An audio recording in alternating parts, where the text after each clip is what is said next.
I was definitely leaving in '89 and had been assured so. They said, oh, it's that dreadful man who does that dreadful show. Can't we just get rid of both of them? I'd never heard the word cancellation, and I wish I had. It was a slow realisation that, oh my God, you know, it's not coming back. I may go down in history as the person who killed off Doctor Who. In 1989, I was the person who cancelled Doctor Who.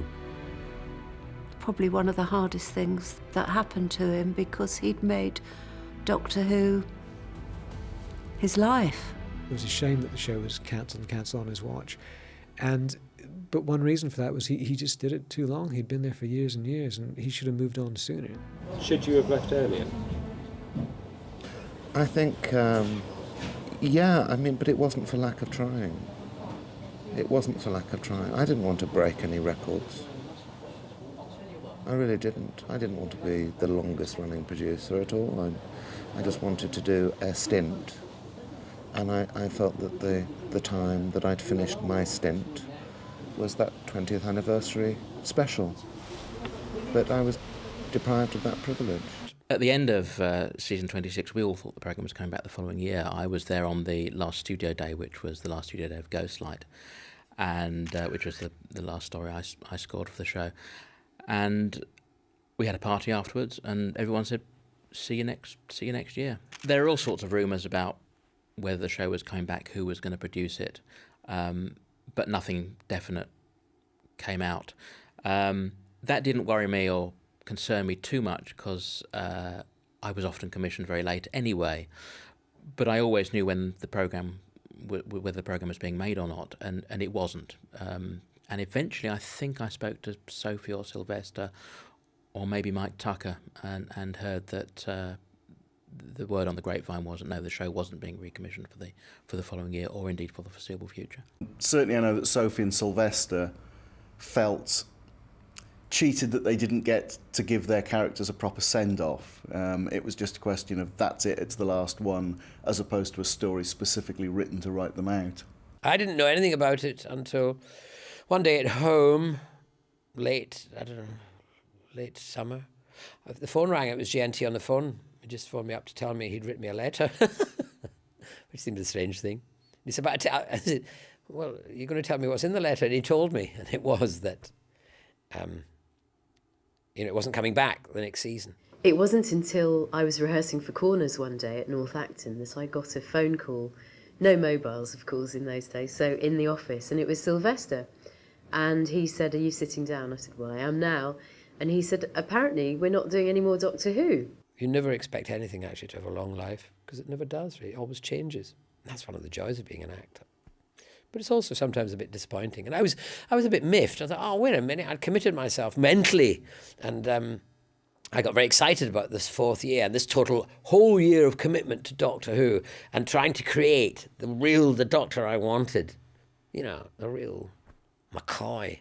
I think the decision not to bring it back or to axe the show had been made regardless of what we were doing at that point. I don't think it really mattered how well received the shows were. I think decisions had been made. There was nobody said, oh, this is going to be the last season or anything like that. It's just that as we got towards the end of it, John began to get the sense of things and began to, perhaps there'd been something said, but nothing explicitly said to him or me, but just definitely that he picked up on the grapevine the feeling that there wasn't going to be another season anytime soon. Doctor Who had been halted in its tracks by the BBC. No one from the corporation's senior management would confirm that the programme had been cancelled, but at the same time, the BBC's drama department were being coy about what they planned to do with the series. When I joined the BBC as head of series, there were a number of programmes there that had been running for a long time. I mean, I can't quite remember how long All Creatures Great and Small had been running for. Howard's Way had been running for a long time. There are only so many hours on British television for drama, and I decided that we needed to look seriously at these programmes and see whether or not we needed to open up the schedules again. And Doctor Who was one of those programmes. They killed us through scheduling, I think, because at that time Coronation Street was the the biggest hit on British television. It was The Mountain. It was absolutely a monster.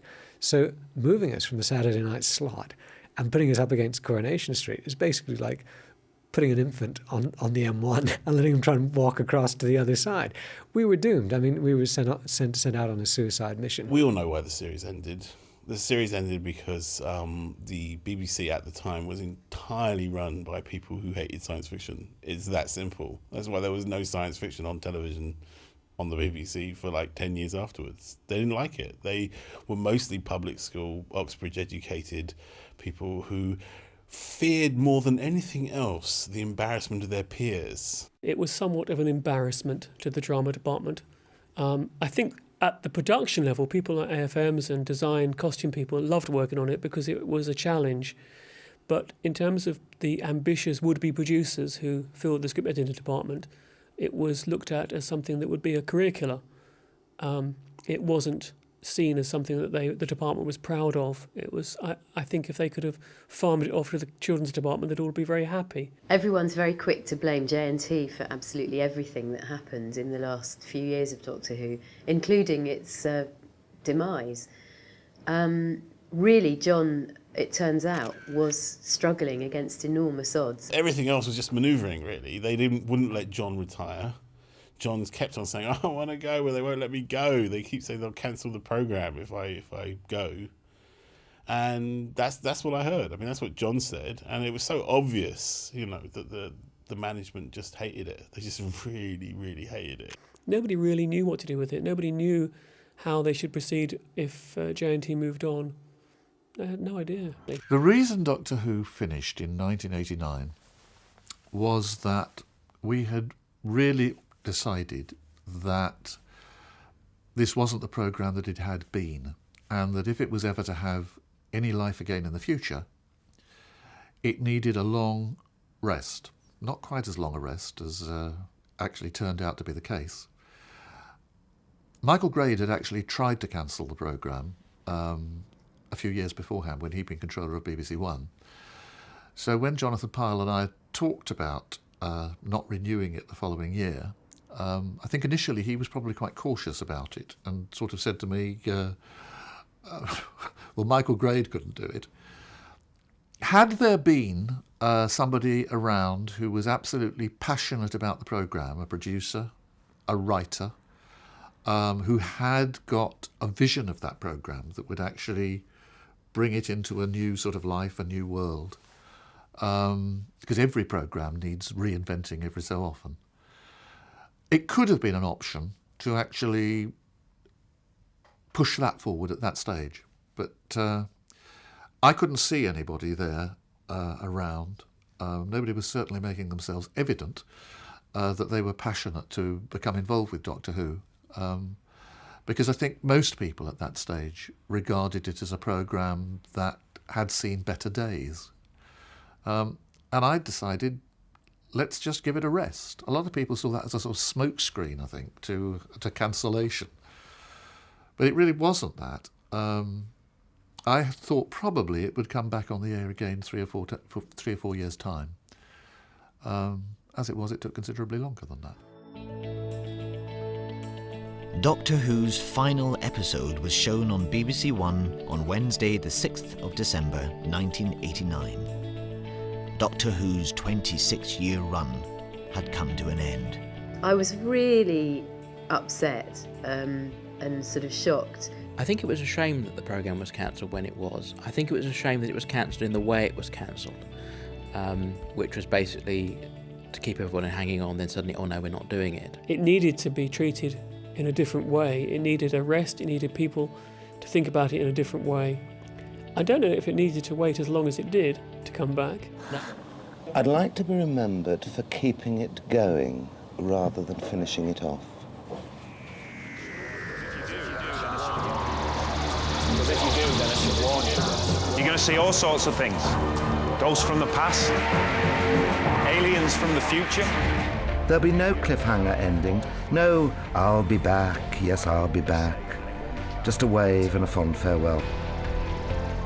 Would I have taken the big job on Doctor Who if I'd known then what I know now? You betcha.